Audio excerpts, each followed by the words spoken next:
Megyn Kelly's comments about Meghan Markle sent shockwaves across both sides of the Atlantic, and for once, Prince Harry isn't rushing to her defense. When Kelly called Meghan not a well person on live TV, it wasn't just another celebrity jab. It was the moment something cracked. Instead of releasing a statement or crafting the usual spin, Harry reportedly watched the clip on repeat, sharing it with friends, and for the first time in years, he looked genuinely relieved. For too long, Harry has been the quiet defender, protecting his wife while watching her turn pain into performance. Every scandal, every misstep, he swallowed it all to keep the illusion alive. But Kelly said what he couldn't. She ripped through the facade in a way that couldn't be ignored, even by the outlets that used to glorify the Sussexes. Harry wasn't offended, he was vindicated. Someone had finally said out loud what he had been living in silence. That Meghan's behavior wasn't just reckless, it was deeply disturbing. It all started with a now infamous video Meghan posted from Paris. Lounging barefoot in the back of a luxury car, she filmed herself gliding through the city at night, all sound, no music. The camera lingered on her relaxed pose as the car approached the Pont de l'Alma tunnel, the exact place where Princess Diana died. The same night of the week, the same route. "This is so fun," she could be heard saying. Harry's mother's death, the most painful memory of his life, turned into a casual Instagram moment. For him, that was unforgivable. When Harry confronted her, Meghan reportedly dismissed his outrage with chilling detachment. "It's just a location, not your property." That was the moment everything changed. For Harry, it confirmed what he'd been afraid to admit, that she didn't care about his pain, only her content. Behind closed doors, he snapped. Staff say they'd never seen him so angry. He called it cruel, manipulative, and a betrayal of Diana's memory.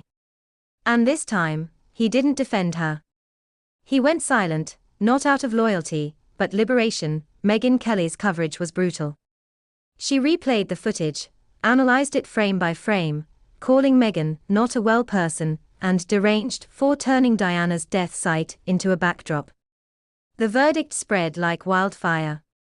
Harry watched every second, again and again. Finally, someone saw what he'd been screaming internally for years. Then came the scandals that followed, the New York Times questioning his African Parks charity after reports of collapsed partnerships and failed commitments. Documents revealed that he and Meghan spent barely an hour a week on humanitarian work, yet they still accepted a Humanitarians of the Year award. Meanwhile, his charity in Chad fell apart under allegations of neglect and disrespect. For once, Harry didn't fight the headlines. He let them land, because they weren't wrong. At the same time, Meghan was back in the front row of Balenciaga, a brand still tainted by child exploitation controversy. The hypocrisy was too much even for her fans to ignore. To Harry, it confirmed what he'd known for years. Meghan's activism only exists when cameras are rolling, and if that wasn't enough, the final blow came with her own stalker stunt. After constantly demanding security and suing for protection, Meghan's team posted their entire travel itinerary online, every stop, every time, every location. She filmed herself in real time through Paris. No concern for safety, no privacy, just exposure. It looked orchestrated, as if she wanted another paparazzi chase moment to recreate Diana's tragedy for her brand. When the staged narrative failed, her team leaked a fake stalker story that quickly unraveled. For Harry, that was humiliation. His trauma, used as a prop. Meanwhile, Catherine, Princess of Wales, released an essay that couldn't have been a sharper contrast. While Meghan chased cameras, Catherine spoke quietly about presence, connection, and family, values Harry once believed in. Her children have no smartphones. Dinner time means eye contact and conversation, not content creation. She asked the world to give time, not attention. Meghan, by contrast, demands consumption, followers, clicks, sales. One woman turned her suffering into grace.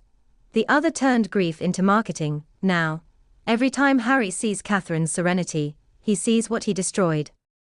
His wife had promised warmth, empathy, and purpose, and instead delivered chaos. His relief at Kelly's takedown isn't cruelty, it's clarity.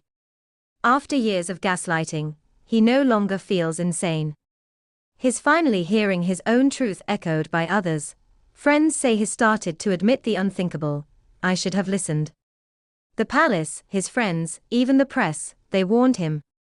He thought love would fix it. Now, he knows better. Kelly didn't just humiliate Meghan, she gave Harry something he'd lost: perspective.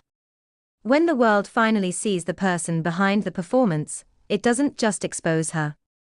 It frees him. The only question left is whether Harry will use that freedom to walk away, or fall back into the same cycle. Because now the illusion is shattered, and the whole world is watching to see what he does next.